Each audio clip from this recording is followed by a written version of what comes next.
In the quiet suburb of Willow Creek, where maple trees whispered secrets to the wind and streetlights flickered like hesitant guardians, lived a young couple named Elena and Mark.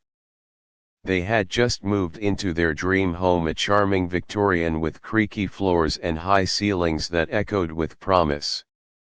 Elena, 5 months pregnant, often sat by the bay window, rubbing her belly and dreaming of the nursery they'd paint blue for their expected son. Mark, a software engineer, worked late hours, leaving Elena alone with her thoughts and the occasional rustle of leaves outside. It started small, as these things often do. One evening, as the sun dipped below the horizon, painting the sky in bruised purples, Elena heard a faint scratching at the back door. She dismissed it as a stray cat or the wind teasing the latch. But that night, in her dreams, she saw a shadow, a woman with hollow eyes and skin like cracked porcelain, hovering over her bed. Elena woke in a sweat, her hand instinctively protecting her bump.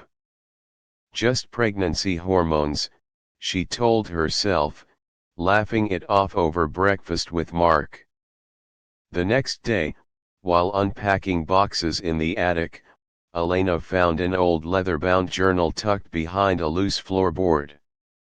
Its pages were yellowed, filled with frantic scrawls from the previous owner, a widow named Clara.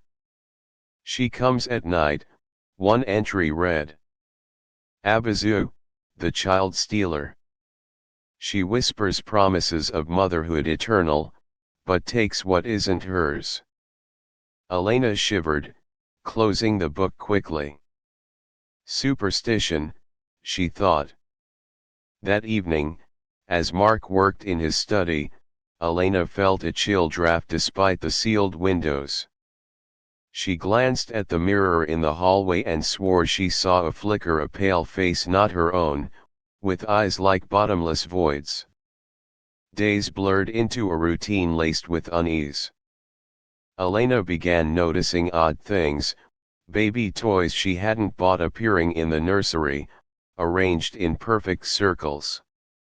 Milk in the fridge curdled overnight, and the ultrasound photo on the fridge magnet seemed distorted, the fetus's outline blurred as if something clawed at it from within.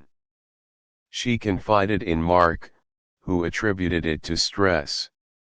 "Let's take a weekend getaway," he suggested, but Elena couldn't shake the feeling of being watched.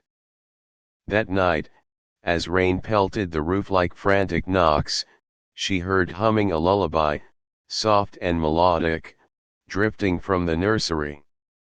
Curiosity overrode fear.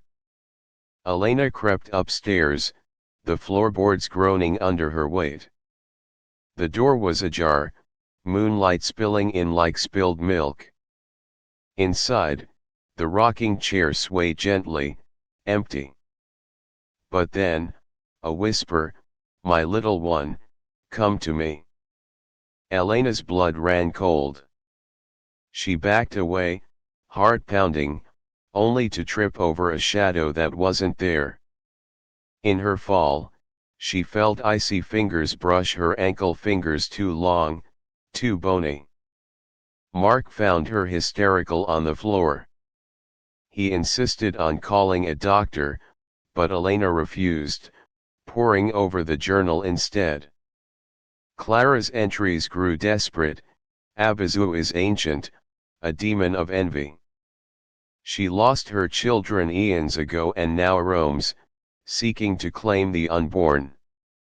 She appears as a beautiful woman at first, but her true form, oh God, her true form is horror incarnate, serpentine limbs, a mouth of jagged teeth, eyes that weep blood." Elena researched online, her screen glowing in the dark. Legends confirmed it. Abazu, the midwife of misery, who strangled infants in the womb and drove mothers mad. The build-up intensified. Elena started seeing her in reflections, first in windows, then in puddles after rain. A glimpse of flowing black hair, a smile that stretched too wide. Mark dismissed it as paranoia, but even he began hearing the scratches, now inside the walls, like nails dragging through plaster. One afternoon, while napping, Elena dreamed of giving birth, but instead of her child, a writhing mass of shadows emerged, cooing in that same lullaby voice. She awoke to contractions, false ones, the doctor said, but her belly felt heavier, as if something else nestled beside her baby. That evening, tension thickened like fog. Mark suggested a movie to distract her, but as they sat on the couch, the power flickered. In the brief darkness, Elena felt breath on her neck, hot, fetid, whispering, "He's mine now." When lights returned, Mark was pale, admitting he'd seen a shape in the corner. They barricaded in the bedroom, but sleep evaded them.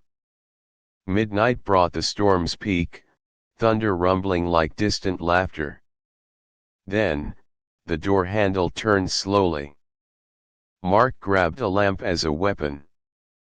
The door creaked open, revealing nothing but the air grew thick, oppressive. Elena clutched her stomach, feeling kicks that weren't her child's, violent, unnatural. A low growl echoed from under the bed. Mark peered down, flashlight shaking. "There's nothing," but his words cut off as tendrils of shadow wrapped around his legs, yanking him under with a sickening crunch. Elena screamed, scrambling back. The bed lifted, tilting as if alive. From the darkness emerged Abazu, first as a spectral beauty, long hair cascading like midnight rivers, eyes promising eternal love.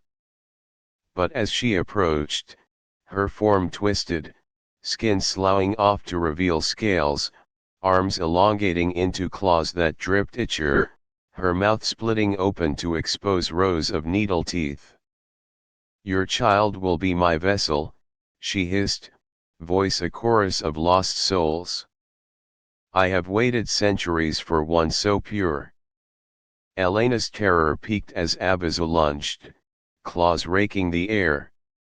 She felt her water break, not water, but blood, warm and sticky.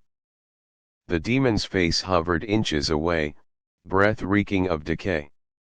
"Join me, mother," Abazu cooed, her tongue flicking out like a serpent's. Elena's vision blurred with pain, her screams echoing as the creature's essence seeped into her, twisting her insides. In the morning, neighbors found the house silent. Elena sat in the nursery, rocking an empty cradle, humming that lullaby. Mark's body was never found, dissolved into shadows. And in her arms, she held nothing but her eyes, now hollow voids, whispered of Abazu's victory. The child? Born in darkness, a new harbinger of envy, waiting for the next womb to claim. But wait, that's not the end. Legends say Abazu never stops. If you're reading this, alone at night, listen closely. Is that scratching at your door? A whisper in the wind? She hungers still. And she knows your fears. The suburb of Willow Creek had always been a haven for young families, its tree-lined streets and cozy homes promising safety and serenity. Elena and Mark were no exception. Newlyweds with a baby on the way, they poured their savings into the old Victorian at the end of Elm Lane. The house had character, they said: high ceilings, original woodwork, and a spacious attic perfect for storage. Elena, a graphic designer working from home, spent her days nesting, while Mark commuted to the city for his tech job. Their first week was idyllic. Barbecues with neighbors, walks in the park, and late night talks about baby names. But on the seventh night, as a full moon cast silvery light through the curtains, Elena stirred from sleep. A soft thump echoed from downstairs, like a book falling. Mark snored beside her, oblivious. She padded to the kitchen, flipping on the light. Nothing amiss. Shrugging it off, she grabbed water and returned to bed. But as she drifted off, she heard a faint giggle, like a child's, from the empty nursery. Morning brought rational explanations, maybe the house settling, or echoes from outside. Yet, unease lingered. That afternoon, while sorting mail, Elena found an antique postcard slipped under the door. No stamp, no address. It depicted a mournful woman holding a cradle, with scrawled words on the back, "Beware the envious one." She tossed it, laughing nervously. The incidents escalated subtly. Mirrors fogged without steam, showing handprints too small for adults. The baby monitor, not yet plugged in, crackled with static whispers, "Mine, mine." Elena confided in her best friend over coffee, who suggested prenatal anxiety. But that night, as Mark worked late, Elena felt eyes on her. Turning quickly, she caught a silhouette in the hallway, a woman in white, vanishing around the corner.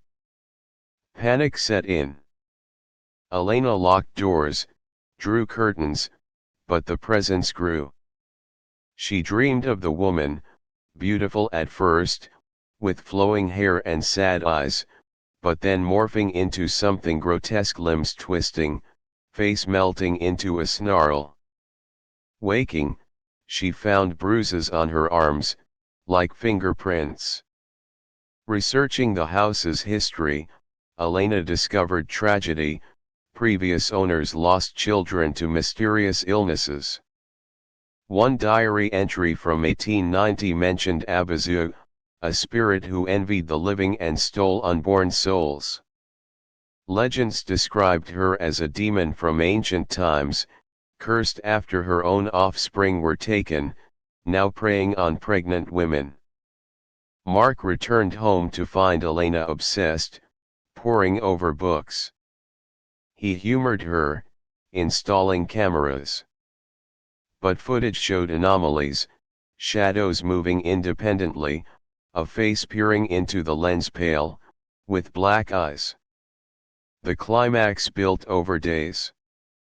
Elena's belly swelled unnaturally, pains sharper. Abazu's visits became bolder, scratches on walls spelling mother, crib rocking violently. One storm-swept night, as lightning flashed, Abazu materialized, fully serpentine body coiling, claws extended, mouth unhinging to reveal fangs dripping venom. "Give me the child," she rasped, voice echoing with cries of stolen infants. Mark fought, wielding a poker, but Abazu's tendrils ensnared him, crushing bones with ease. Elena fled to the attic, barricading herself. But the demon seeped through cracks like smoke, reforming. Her touch burned, siphoning life from the womb. Elena's screams mingled with thunder as Abazu burrowed in, claiming the baby as her own. Dawn found the house empty. Elena wandered the streets, vacant-eyed, murmuring lullabies. The child? Reborn in Abazu's image, a creature of night. And the cycle continues. If you're expecting, listen for the giggle. She's coming. Elena couldn't shake the postcard. She hid it in a drawer, but it reappeared on her pillow. That night, the giggles returned, louder, from the vents. Mark heard them too, chalking it up to pipes. But sleep brought nightmares for both, Abazu cradling their baby, singing as blood dripped from her eyes. The next day, a neighbor, old Mrs. Hargrove, visited with cookies. "That house has history," she said. "The last family, the mother went mad, claimed a ghost took her child." Elena pressed for details. "Called it Abyzou. Said it started with whispers, then touches, then." Mrs. Hargrove trailed off, eyes distant. Elena dug deeper online. Abazu, a figure from Jewish folklore, a Lilith-like demon who caused miscarriages out of jealousy.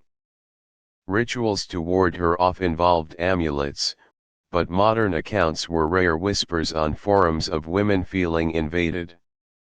The build-up peaked when Elena felt the first real touch. Alone in the shower, steam clouding the glass, a hand pressed against her belly from outside, or was it inside? She screamed, slipping, but no one was there. Mark found her curled up, sobbing. They tried leaving for a hotel, but the car wouldn't start, battery drained. Back inside, the power cut. In darkness, Abazu's form glowed faintly, tall, emaciated, hair writhing like snakes. "You can't escape me," she whispered. Mark swung a flashlight, but it passed through her, her laughter echoing. As hours ticked, Abazu toyed with them, objects flying, walls bleeding, the nursery filling with the scent of rot. Elena's contractions started too early. Abazu hovered, claws caressing. "Let me in." In desperation, Elena recited a banishment prayer from the journal. Abazu shrieked, form flickering, but it was too late. She possessed Elena, eyes turning black. Mark's last sight was his wife lunging, teeth bared. The house stands empty now, waiting for the next family. Do you hear the giggles?